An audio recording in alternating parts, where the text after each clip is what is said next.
Hey guys, this is Sameer for ThinkDigit, and today we have with us the Xolo Play. Now the first impressions device that we had, that device seemed to have some problem because the benchmark scores were all over the place. Xolo has replaced the device. This is a different unit, and let's take a look and see how it performs. So starting with the build, you still have the 4.7-inch display with the capacitive buttons below the display that are the menu, home and back button. As you can see, the interface of the smartphone is stock Android. The only downside we feel to the Xolo Play is that it runs on Android 4.1 Jelly Bean, which feels a little older considering there are so many smartphones priced around the 15,000 and below price point coming with Android 4.2 Jelly Bean. Coming to the build of the smartphone, we have the rubberized matte finish on the back, which adds to the grip and gives the phone a really nice feel. You have the 8-megapixel camera. On the side you have the volume rocker, power button, and the top houses the headphones jack and the micro USB port.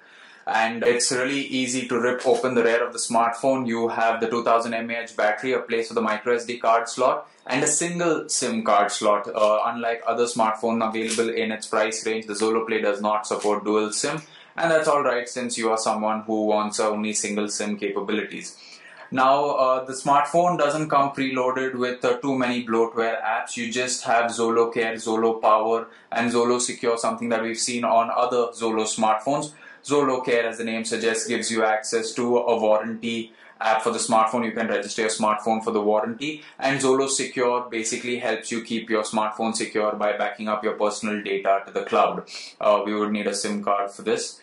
You also have a Xolo Power app that basically helps you manage the battery consumption of the smartphone. Coming to the battery life, in our continuous video playback test, the smartphone lasted for a little over 5.5 hours, and that's pretty decent considering it does have a strong power under the hood. The apps lister is normal. You have access to a Tegra 3 Zone app. This app basically gives you access to all the games available which can be used to maximum capacity on a smartphone that's powered by the Tegra 3 chipset. A lot of the interface is stock Android, which we really like. The messaging app, the keyboard's layout is really comfortable and it's fun to type on.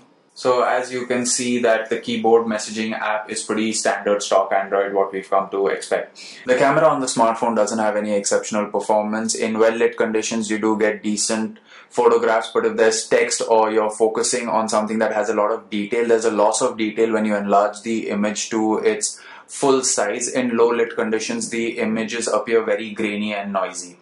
As you can see from the lock screen, you have access to the camera directly unlocking the device or Google Now, pretty standard Android, and we really do like that, it's not shifted away.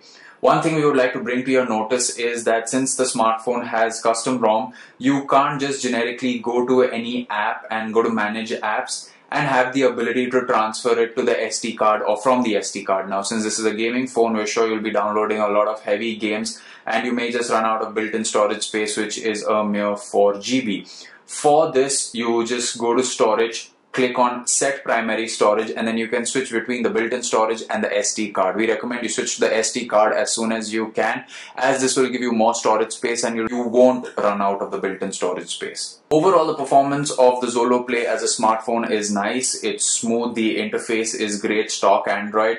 The preloaded wallpaper is also very cool. The camera's performance is lackluster. The battery does have the potential to run through the day.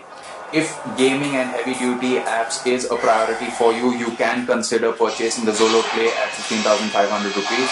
If you want a generic smartphone that can perform well, run some of the games, and you really don't want it for heavy-duty use, there are other alternatives. But yes, if you want gaming on the go on a budget, Xolo Play is the smartphone for you.